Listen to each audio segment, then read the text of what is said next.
Bonjour, je remercie beaucoup nos amis du réseau Indonésie de leur courageuse initiative et notamment de cette volonté de croiser un sujet qui est extrêmement sensible et personnel pour beaucoup d'entre eux et d'entre elles avec les apports de la recherche, ce qui n'est jamais quelque chose de simple et qui est toujours de la part des acteurs quelque chose de courageux.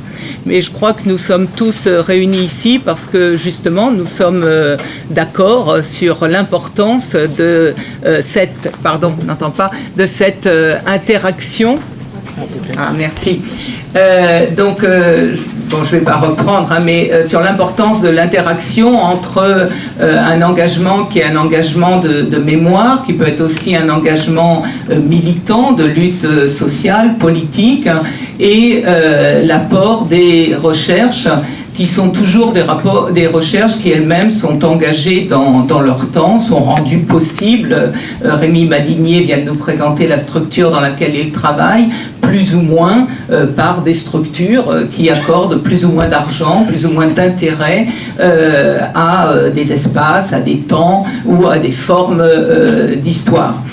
Donc c'est dans cette interaction entre les forces sociales et une recherche historique qui elle-même, à mon sens, doit être pensée aussi comme une des forces du social que nous nous situons aujourd'hui, et je me réjouis en tant que rédactrice, coordonnatrice de la rédaction des cahiers d'histoire, de me retrouver ici et à un endroit qui est aussi celui que nous essayons de placer les cahiers d'histoire, donc sur cette interaction dont nous pensons qu'il faut être conscient et qu'il faut aussi la mener de façon très volontaire et volontariste comme on le fait ici.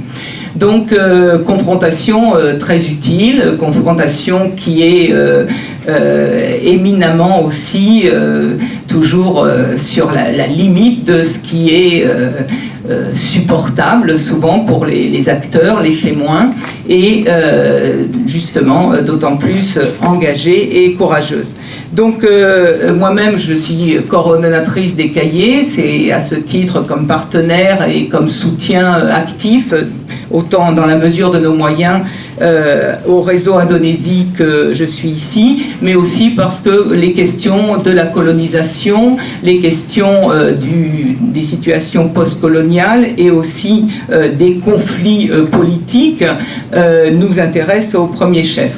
N'étant moi-même pas spécialiste de ces questions, donc on a développé à plusieurs reprises dans les cahiers d'histoire, je vais confier la coordination à un membre de notre collectif qui est Didier Monciot, et donc c'est lui qui va introduire ce débat. Je rappelle donc que Didier est spécialiste, lui, des questions coloniales entendues au sens large, notamment spécialiste des gauches en Égypte, et au-delà de ces questions des rapports politiques coloniaux et post-coloniaux au Proche-Orient et au-delà, puisque l'Orient et l'Est de façon générale tient de plus en plus de place, et c'est heureux dans nos réflexions historiques. Donc je lui cède tout de suite la parole et remercie nos participants à cette table ronde de leur contribution donc savante à ce débat. Donc bonjour à tous. Je voulais remercier d'abord les organisatrices, parce que j'ai eu contact avec des organisatrices du réseau Indonésie, de nous avoir demandé de participer. Donc avec elles, on s'est un peu réparti la parole. Donc vu le silence et vu le désintérêt global, et en particulier en France, sur cette tragédie, c'est quand même intéressant et courageux et audacieux de prendre une telle initiative, et à Paris en particulier.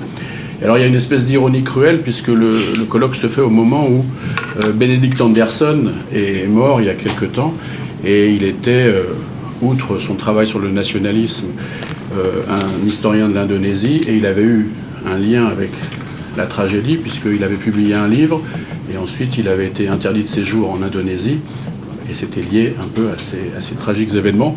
Donc c'était juste pour mentionner ça. Alors, ayant lu les papiers, les résumés, etc., j'avais un certain nombre de pistes ou de réflexions. Je ne vais peut-être pas toutes les indiquer maintenant pour ouvrir le débat, parce que en fait, j'avais pensé que je parlerais après les intervenants, donc ça me squeeze un peu dans l'organisation. C'était les problèmes de quelques pistes comme ça sur étudier une catastrophe, puisque si on considère, la question quantitative n'est pas forcément importante, mais qu'il y a eu 1 million ou plus de morts, si on veut comparer, c'est horrible comme perspective, c'est l'équivalent du génocide arménien ou de la Shoah par les balles en Europe de l'Est avant la mise en place de la solution finale. Et c'est un peu très compliqué de voir, ou choquant, choquant, de voir les silences et notamment, je pense, en France, au niveau médiatique, grands médias, on s'entend, c'est quand même une question importante.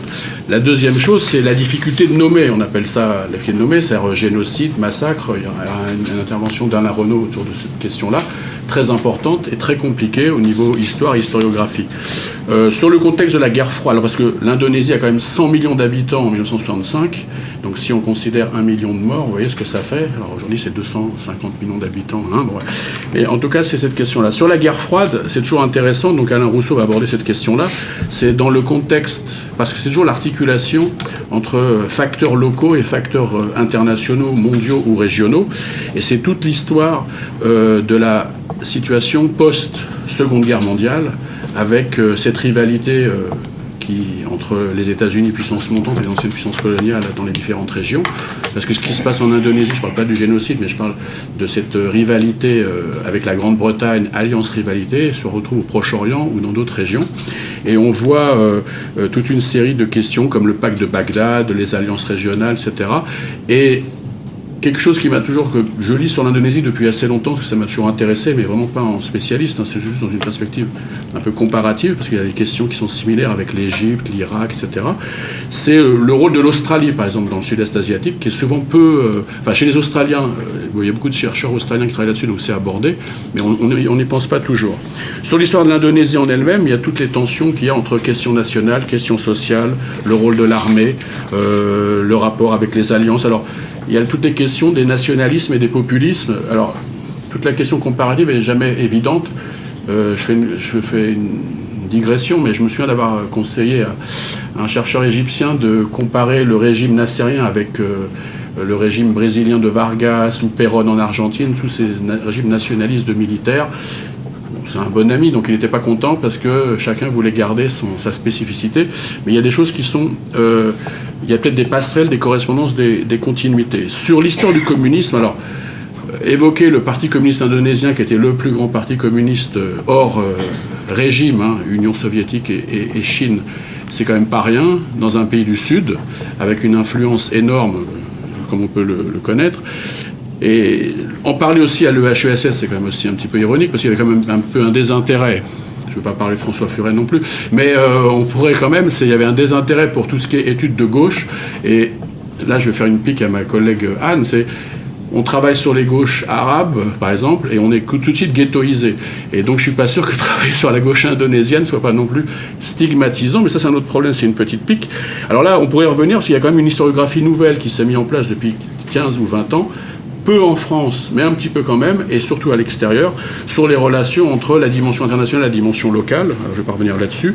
Sur les rapports, par exemple, dans le Parti communiste indonésien, il y a les histoires de les relations ou les orientations qui pouvaient avoir des convergences avec la Chine. On est à l'époque de la rupture sino-soviétique, etc. On est dans les années 60, toutes ces histoires d'orientation, qu'elles viennent des soviétiques ou des communistes locaux, et notamment on a le cas de l'Algérie, on a le cas de l'Égypte, ça pourrait faire des parallèles en termes d'orientation stratégique. Alors je m'éloigne un peu, je sais, du sujet du génocide, mais parce que j'avais peut-être envie de faire un truc un peu plus global.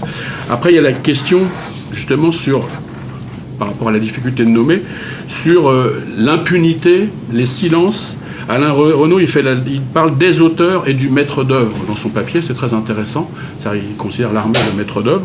Et ça pose une série de questions sur les responsabilités effectives, le fichage par les Américains, le rôle des services secrets britanniques, visiblement, dans l'histoire. Je crois que c'est Rémi Madinier qui parle de la mystification fondatrice du 30 mars, etc., etc. Il y a toute une série de questions.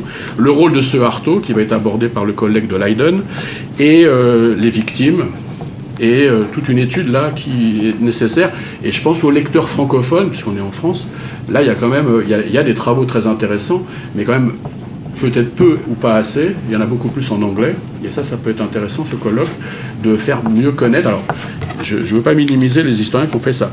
Une autre question, moi, qui m'avait fait penser à un débat plus ancien, et que c'est peut-être, je fais peut-être de l'anachronisme, c'est historien et juge, parce qu'il y a l'histoire du tribunal. Il y a toute une série de questions comme ça, alors on reviendra dans la discussion, parce que je ne vais pas monopoliser la parole, c'est l'histoire du rapport entre une initiative comme le tribunal, qui ressemble au tribunal de Bertrand Russell, avec l'histoire de la fondation Lelio Basso, etc., et le travail historique. Et il y a des croisements, des questions, des difficultés aussi, parce que c'est jamais simple, parce que l'historien n'est pas forcément, enfin, ne devrait pas être un juge, mais en même temps, ça pose toute cette question-là. Donc voilà, c'était juste des petites idées qui viennent peut-être pas au bon moment, mais bon, c'est comme ça. Merci.